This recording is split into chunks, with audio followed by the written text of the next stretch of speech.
नमस्कार दोस्तों। तो फाइनली ग्रो ने एक नया एनएफओ जारी किया है। एनएफओ का नाम है ग्रो निफ्टी नेक्स्ट 50 इंडेक्स। और फाइनली आज इस वीडियो में इसके बारे में डिटेल में हम बातें करेंगे, तो आप पूरी वीडियो से आज तक जरूर बने रहिएगा। साथ ही साथ अगर आप इसमें लमसम या एसआईपी करना चाहते हैं, वीडियो के डिस्क्रिप्शन में लिंक मिल जाएगी, तो वहाँ से ईजिली आप कर पाएंगे। हमारा व्हाट्सएप नंबर आप लिख लीजिए।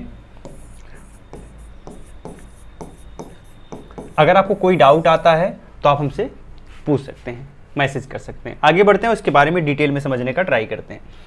बेसिकली अगर आप इसमें एसआईपी करना चाहते हो तो 500 रुपये से स्टार्ट कर सकते हो। लमसम भी आप 500 रुपये से स्टार्ट कर पाओगे। लमसम का मतलब वन टाइम।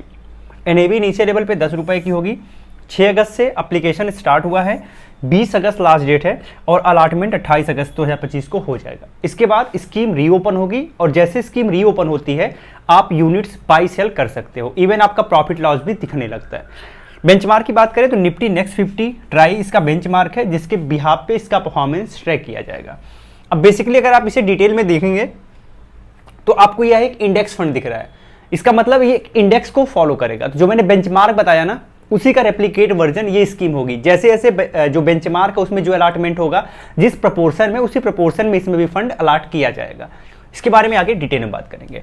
एग्जिट लोड कुछ भी नहीं है, तो कभी भी आप पैसा निकाल सकते हो, पैसा लगा सकते हो, कोई चार्जेस आपको बियर नहीं करने पड़ेंगे। रिस्क वेरी हाई रिस्क की कैटेगरी में है, क्योंकि 95% तो इसमें इक्विटी में निवेश किया जा रहा है। तो जब 95% इक्विटी में निवेश किया जा रहा है तो ये रिस्क थोड़ा सा बढ़ जाता है। कैटेगरी इंडेक्स फंड है। इसे मैनेज करने की जिम्मेदारी मिस्टर निखिल सतम एंड उनकी टीम को दी गई है। एक्सपोजर 95% से 100% रखा जा सकता है इक्विटी में। यहाँ पे इक्विटी आप कर लीजिएगा और एक्सपेंस रेशियो अप टू 1% है। जैसे जैसे कंपनी यानी स्कीम के पास ज़्यादा पैसा आने लगेगा इस पर्टिकुलर स्कीम में, वैसे वैसे ये जो आपका एक्सपेंस रेशियो वो कम होता जाएगा, यानी इसका ग्राफ धीरे धीरे गिरते दिखेगा। अब आइए स्कीम के बारे में कुछ बात कर लेते हैं। स्कीम को अगर आप देखेंगे तो इसमें लिख रहा है निफ्टी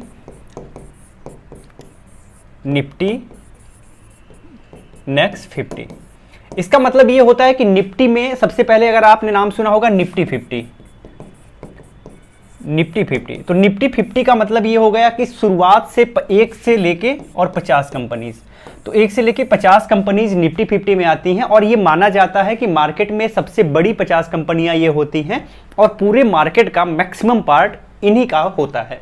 यानी जो मार्केट कैपिटलाइजेशन होता है वो मैक्सिमम ये कंपनियां कवर कर लेती हैं।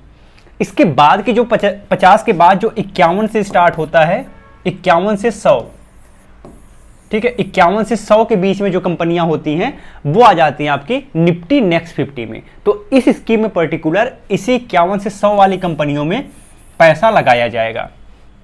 अब जरूरी नहीं है कि ये 51 से 100 कंपनियां आज के डेट में दिख रही हैं, आज के 4 महीने 6 महीने बाद भी यही कंपनियां दिखे, तो उसमें फेरबदल होता रहता है, उनका मार्केट कैप चेंज होता रहता है। तो जैसे जैसे उनका मार्केट कैप चेंज होगा ना, उसी हिसाब से उसमें कुछ नई कंपनियां आ जाएंगी, कुछ कंपनियां ऐसी होंगी जो पहले से काम कर रही हैं वो बाहर हो जाएंगी। तो फंड मैनेजर का काम क्या है कि इस इंडेक्स स्कीम को रिव्यू करेगा और उसके हिसाब से जो भी कंपनीज ऊपर नीचे हुए रहेंगे उनको उस हिसाब से एडजस्ट करेगा। तो बेसिकली पोर्टफोलियो रीबैलेंसिंग का काम किया जाता है, जो कि वर्ष में 1 बार 2 बार 3 बार होता रहता है। ठीक है, तो ये चीज आपको ध्यान रखना है। अब आपका एक्सपोजर 51 से 100 नंबर की कंपनियों में होगा। इसका मतलब ये है कि इसके बाद की सबसे बड़ी कंपनियां यही होती हैं।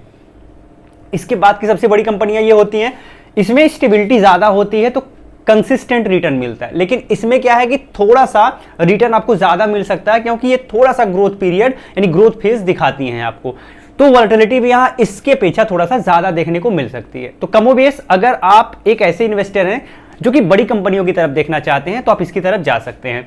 सेकेंड पॉइंट यह है कि यहाँ पे जो कॉस्ट आपकी है वो कम आती है, क्योंकि ये पैसिव इन्वेस्टमेंट स्कीम है, तो फंड मैनेजर को ज्यादा माथापच्ची नहीं करना पड़ता, ज्यादा अपने हिसाब से कुछ प्रयोग नहीं करता है। तो अगर वो प्रयोग ज्यादा नहीं करेगा ना तो फीस तो कम चार्ज करेगा, तो जब फीस कम चार्ज करेगा तो आपके भी खर्चे कम हो जाएंगे। तो इसीलिए कहा जाता है इसमें एक्सपेंस रेशियो 1% से ज्यादा हो ही नहीं सकता, उससे कम ही होता जाएगा। सेकेंड चीज ये है कि अगर ये पूरी तरह से इक्विटी में फोकस्ड है तो कम से कम अगर आपका 5 वर्ष का विजन है, 5 ईयर का अगर आपका विजन है तो आप इसकी तरफ एक बार देख सकते हो। अगर 5 वर्ष से कम का विजन है तो आप इसकी तरफ न देखिए, ज्यादा बेटर है।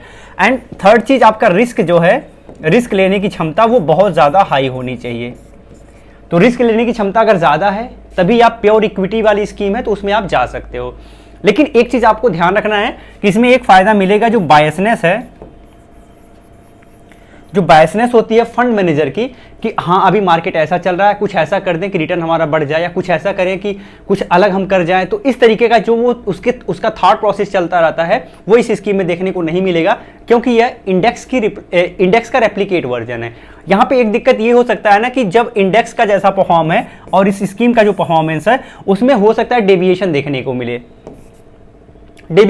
को मिले। अगर ऐसा हो रहा है तो उसका रीजन होता है ट्रैकिंग एरर। तो ट्रैकिंग एरर ही कंट्रोल करना ज्यादा इंपॉर्टेंट होता है। अगर ट्रैकिंग एरर ज्यादा हो जाएगा तो रिटर्न में डेविएशन ज्यादा देखने को मिलेगा, ट्रैकिंग एरर कम रहेगा तो रिटर्न में डेविएशन कम देखने को मिलेगा। तो ये भी पॉइंट आपको नोट करना है। अब एनएफओ है तो फ्यूचर में कैसा होगा वो आप फ्यूचर में स्कीम जब रन करने लगेगी तो भी पता चलेगा कि अभी इसमें क्या ट्रैकिंग एरर की कंडीशन है। तो लगभग स्कीम के बारे में आपने काफी चीजें डिस्कस समझ ली। ये कुछ प्री डिफाइंड रिस्क है, एक बार आप पढ़ लीजिएगा, बस पढ़ने जैसी चीजें हैं। इसके अलावा अगर इसको मीटर की बात करें तो आप देख सकते हो बेंचमार्क वेरी हाई रिस्क दिखा रहा है और स्कीम भी वेरी हाई रिस्क की कैटेगरी में है। तो अगर आप इसमें निवेश करने के लिए ओवरव्यू की बात करें तो अगर आप इसमें निवेश करने के बारे में सोच रहे हैं तो आप इसमें निवेश करने के लिए जा सकते हैं। बट एक चीज ध्यान रखना है कि ग्रो की बहुत सारी स्कीमें अच्छा नहीं कर रही हैं, तो हो सकती है कि ये स्कीम भी आपको बहुत अच्छा करती हुई न दिखे, तो इसके लिए आप प्रिपेयर रहिएगा। सेकेंड चीज ये है कि 5 वर्ष कम से कम आपका कम से कम 5 वर्ष अगर आपका निवेश का पीरियड है तो आप इसकी तरफ देख सकते हो। यह पैसिव इन्वेस्टमेंट स्कीम है तो इसमें आपके एक्सपेंसेस कम होंगे। साथ ही साथ निफ्टी के 51 से लेके 100 तक की कंपनियों में निवेश करेगी, तो बड़ी कंपनियां होंगी, ज्यादा स्टेबल कंपनियां होंगी और रिटर्न भी आपको बहुत एक्स्ट्रा ऑर्डिनरी नहीं मिलेगा बट कंसिस्टेंट देखने को मिल सकता है। तो ये कुछ बेसिक चीजें इस स्कीम के बारे में। यह एजुकेशनल वीडियो कोई बाई से रिकमेंडेशन नहीं है। तो अगर आप निवेश करना भी चाहते हो तो अपने फाइनेंशियल एडवाइजर से एक बार सलाह जरूर ले लीजिएगा। और वीडियो के डिस्क्रिप्शन में लिंक दे दूंगा, सीधे ग्रो के माध्यम से आप निवेश कर सकते हो। जय हिंद।